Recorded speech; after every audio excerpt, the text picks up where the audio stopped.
красном углу Андрей Матвеев, представитель Нюрбинского района. Ему 13 лет.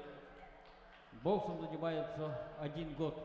Провел 9 боев, в 7 добился победы. Победитель первенства Нюрбинского и Вильюйского районов.